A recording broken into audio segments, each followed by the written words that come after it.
Afin de bien faire son apprentissage de l'anglais, il faut pouvoir vous situer par rapport aux différentes étapes. Donc chaque profil d'élève a un bloc qu'il doit surpasser afin de continuer son apprentissage de l'anglais. Si vous voulez apprendre l'anglais, il va falloir réaliser plusieurs tâches différentes. Surtout, là, on va faire des tests pour voir quel profil d'élève vous avez. Et avant de vous dire les tests, je suis pas là pour tester Google Trad, mais vous. Donc tout ça va prendre à peu près 20 à 30 minutes. Et après, il y aura une sorte d'orientation où vous pourrez savoir par où commencer, quels sont les différents blocs que vous avez. Donc le premier test, c'est de traduire ces 3 phrases. Et elles seront affichées à l'écran, donc ça sera facile de les lire. Donc la première phrase, c'est « Je ne lis pas de livres en français, je préfère les mangas japonais, surtout Kingdom ». La deuxième phrase, c'est « Je marchais dans la rue quand soudain un ballon éclata ». Et la troisième phrase, c'est « Cours-tu le matin avant de partir au travail ? Non, je n'ai pas le temps ». Si vous voulez que je vois le détail de vos phrases, pour dire exactement ce qui se passe mal avec, vous pouvez les mettre dans les commentaires et je posterai des commentaires pour les corriger. Aussi, durant la seconde partie, durant l'évaluation,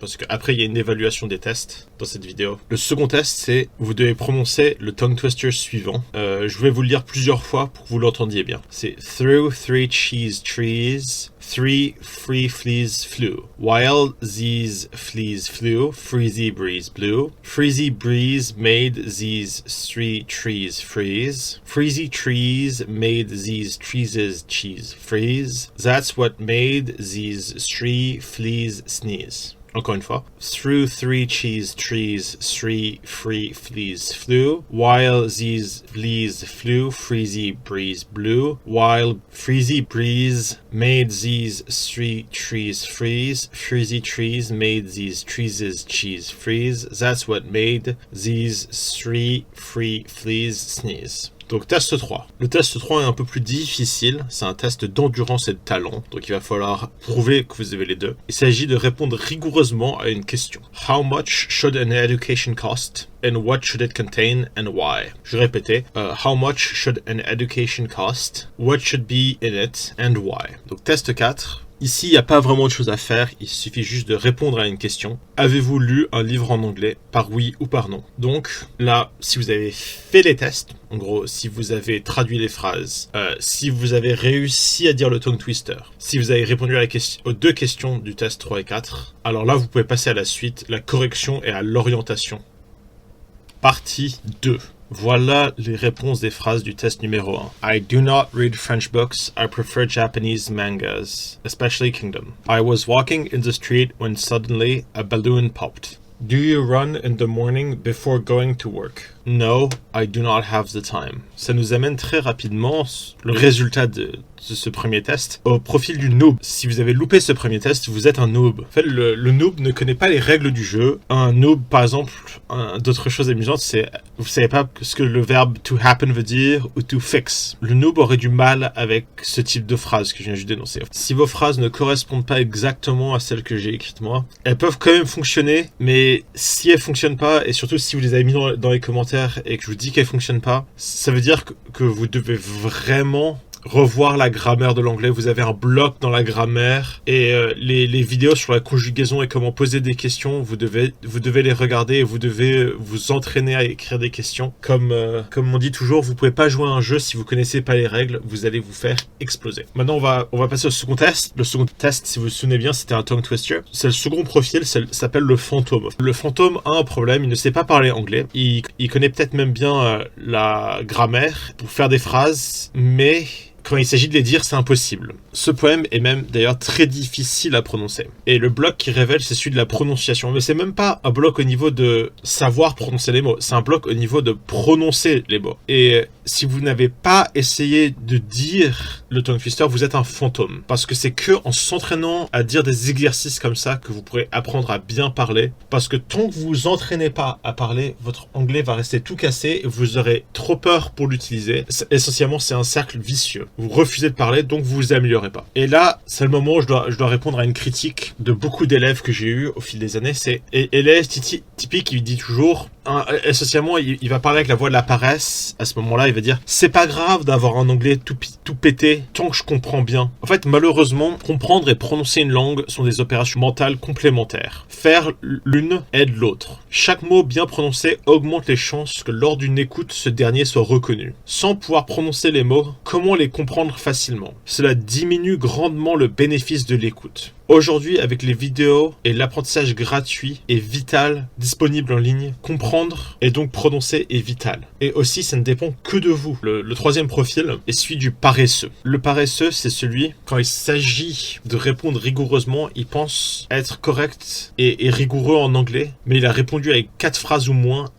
avec moins de 50 mots. Il a utilisé des structures comme « An education should cost, an education should teach because ». Voilà. Il a répondu essentiellement en 3-4 phrases.